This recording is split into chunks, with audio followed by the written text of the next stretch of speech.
Assalamualaikum. Bismillahirrahmanirrahim. Halo semua, hari ini kita akan belajar tentang apa itu aljabar, definisi, sifat-sifat, dan juga contoh soalnya. Yuk kita simak. Pertama, kita akan jabarkan apa sih itu definisi aljabar. Menurut buku yang saya punya buku ini, Siap Jadi Juara OSN, dan itu ditulis oleh tim Pustaka Cerdas, ya, beserta tim penulisnya. Di sini dijabarkan bahwa aljabar pertama kali ditemukan oleh ilmuwan matematika Abu Ja'far bin Musa al-Khwarizmi. Nah, di sini aljabar itu terbentuk dari dua makna, yaitu aljabar dan juga al-muqabalah. Aljabar bermakna reduksi atau penyederhanaan, sementara al-muqabalah berarti penyamaan. Aljabar itu adalah cabang matematika yang mempelajari hubungan dan sifat suatu besaran melalui operasi dasar matematika, yaitu penjumlahan, pengurangan, perkalian, dan pembagian secara sistematis. Nah, jadi penjumlahan, pengurangan, perkalian, dan pembagian yang sering. Baik, sekarang kita lanjut ke sifat-sifat aljabar. Sifat-sifat aljabar di sini ada 6. Pertama, sifat hasil dari aljabar itu ialah bilangan real. Bilangan real itu terdiri dari bilangan asli, bilangan bulat, bilangan rasional, dan juga bilangan irasional. Lalu, sifat komutatif. Komutatif itu artinya pertukaran tempat. Jadi, misal A ditambah B. Ini bisa loh sama dengan B ditambah A. Jadi hanya dibalik saja ya. Gitu. Kemudian, sifat asosiatif. Nah, asosiatif ini bermakna pengelompokan. Misal, A ditambah B tambah C. Ini bisa kita kelompokkan menjadi B tambah C-nya yang di dalam kurung, didahulukan. Karena ini sama-sama penjumlahan. Atau bisa juga kalau dalam perkalian, A dikali B dikali C sama dengan A dikali B kali C. Apa yang beda dari kiri dan kanan? Yang beda adalah mana yang didahulukan. Ketika kita lihat ada yang dikurung, seperti ini, di dalam kurung, berarti dia didahulukan pengerjaannya. Nah, dengan sifat asosiatif ini, maka sama saja kalau kita mau mengubah posisi pengelompokannya. Kemudian, distributif. Distributif ini adalah penyebaran. Misal, A ditambah B dikali C. Saya ubah ya, tanda kalinya menjadi titik. Sama saja ya. Menjadi A kali C ditambah B kali C. Seperti ini. Nah, bisa juga apabila perkaliannya itu ada di depan. Misal, A dikali B tambah C. Seperti ini. A kali B ditambah A kali C. Seperti ini ya. Ini sangat mudah teman-teman. Nah, sekarang kita masuk ke sifat identitas. Identitas ini apabila dalam penjumlahan atau pengurangan, misalnya A ditambah dengan berapa ya yang bisa menghasilkan dirinya sendiri, yaitu A tambah 0, betul kan? Berapapun angkanya, kalau ditambah dengan 0, maka hasilnya adalah dirinya sendiri. Itulah sifat identitas. Maka 0 ini adalah identitas dari penjumlahan. Ya. Nah, ini. Kemudian, kalau dalam perkalian A dikali berapa sih yang hasilnya menjadi A lagi? Ayo coba diingat. Nah, dikali 1. Karena misal 2 dikali 1 hasilnya sama dengan 2. 3 kali 1 hasilnya sama dengan 3. Maka 1 itu adalah identitas dari perkalian. Gitu ya. Bisa berupa positif ataupun negatif ya sifat bilangan A-nya. Baik, sekarang inverse. Inverse itu adalah kebalikan. Artinya kebalikan. Jadi, tadi kita ingat apabila penjumlahan identitasnya adalah 0. Perkalian identitasnya adalah 1. Nah, dalam inverse ini, kita taruh bawah sini ya. Dalam inverse ini, apabila ada A, ditambah berapa yang hasilnya tuh bisa jadi 0. A ditambah berapa ya hasilnya jadi 0? Ya, jawabannya adalah A ditambah kebalikannya, atau min A, seperti itu. Begitupun dengan perkalian, A dikali berapa ya yang hasilnya 1. Berarti jawabannya adalah kebalikannya. Tapi kali ini kalau di perkalian, kebalikan dari A adalah seper A. Begitu. Ya. Karena A dikali seper A sama dengan 1. Nanti kita akan belajar lebih lanjut ya, dasar-dasarnya. Yakin bahwa teman-teman pasti bisa. Jangan lupa berdoa sebelum belajar, supaya diberikan pemahaman oleh Allah Subhanahu wa Ta'ala. Semangat belajarnya ya. Sekian sifat-sifatnya. Sekarang kita beralih ke contoh soal. Baik, kita masuk ke dalam contoh soal. Sebelum kita masuk ke hitung-hitungan, kita tentukan dulu ya. Di dalam aljabar itu ada istilah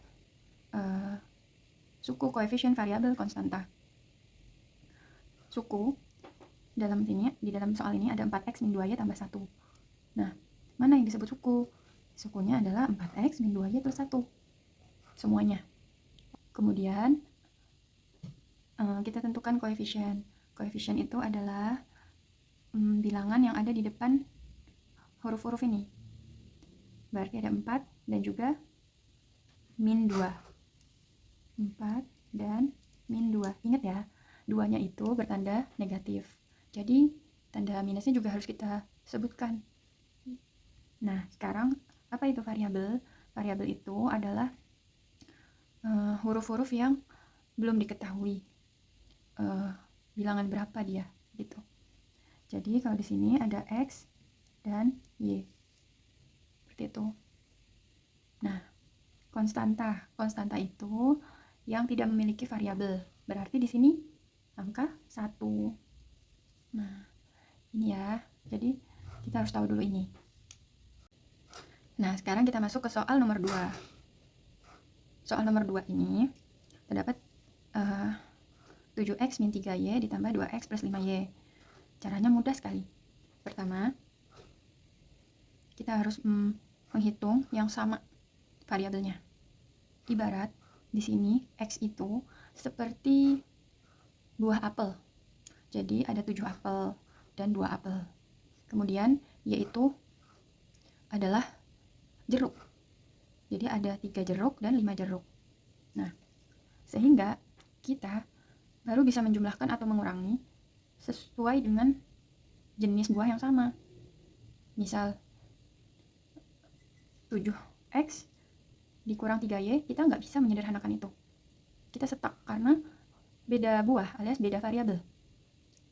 Tapi kalau 7x ditambah 2x alias 7 apel ditambah 2 apel, maka bisa kita tambahkan menjadi seperti ini ya, 7x ditambah 2x, kita dekatkan seperti ini, itu bisa menjadi 9x, betul ya? Sekarang kita lihat yang variabel y. Di sini variabel y-nya ada 3. Ingat 3-nya tandanya punya tanda negatif, jadi kita harus bawa negatifnya seperti ini, atau bisa dibilang min 3y. Kemudian y yang ini bertanda positif 5 atau plus 5y. Nah, ingat y sama y jadi berapa? Min 3 ditambah 5 jadi berapa? Jadi plus 2y. Seperti ini. X dan y tidak bisa disederhanakan lagi karena sudah berbeda.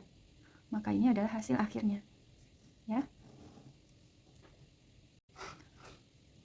Baik, sekarang kita lanjut ke soal nomor 3. Coba teman-teman lihat. Teman-teman coba lihat di sini X dan X memiliki koefisien min 2 dan juga min 12. Maka kita bisa dekatkan mereka menjadi seperti ini. Betul ya? Kemudian fokus ke koefisien Y. Ada 2 juga, min 10 dan juga plus 3. Kita tulis. Terakhir konstanta. X dan X bisa kita sederhanakan menjadi min 14x. Kemudian Y dan Y, min 10 ditambah 3, jadi min 7y. Dikurang 4. Maka ini adalah hasil akhirnya. Baik, sekarang kita masuk ke soal nomor 4. Di sini 5 dikali 2, 10. X kali Y, XY. Nah, berarti yang pertama sudah kita selesaikan. Sekarang kita selesaikan yang kedua. 5X dikali 3. Maka 5 dikali 3 hasilnya 15. Dan di sini hanya ada X. Di 3 tidak ada variabel. Maka cukup 15X saja. Lalu apabila sudah seperti ini, bagaimana? Ini sudah paling sederhana, sehingga kita bisa sudahi. Kemudian soal nomor 5. 8A dikalikan 2A. Seperti ini. 8 kali 2 hasilnya 16. A dikali A, AA. AA itu sama saja A pangkat 2. Kemudian kalikan yang bagian sebelahnya. Ini tandanya plus. Ini tandanya plus. Plus dikali plus hasilnya plus. Itu ya. 3B dikali 2A. 3 kali 2 hasilnya 6. B kali A hasilnya BA. Boleh tidak dibalik dengan sifat sifat komutatif. Bisa ditukar tempatnya menjadi 6AB. Dan ini tetap 16A kuadrat. Nah, ini adalah hasil akhirnya. Sekarang soal yang terakhir. Sama caranya, tinggal dikalikan ke luar kurung. Min 2A dikali min 5. Berarti fokus ya, min 2 dikali min 5. Min kali min plus. Ya, plus. Oke, kita tulis dulu. 2 kali 5, 10. Di sini ada variabel A, di sini nggak ada variabel. Jadi tetap tulis A aja. Kemudian sampingnya. Min 3B dikali min 5. Fokus, min kali min plus 3 kali 5, 15. Di sini B, di sini nggak ada variabel, maka B aja. Nah, kalau paling depan sini, tanda plus itu tidak berpengaruh apa-apa. Jadi, apabila kita tulis 10A saja, itu sama artinya. Maka 10A ditambah 15B adalah hasil akhirnya. Selesai. Sekian materi aljabar kali ini. Semoga bermanfaat, walaupun sederhana. Semangat belajarnya, karena Allah suka sama orang yang berilmu. Alhamdulillahirrabbilalamin. Dah.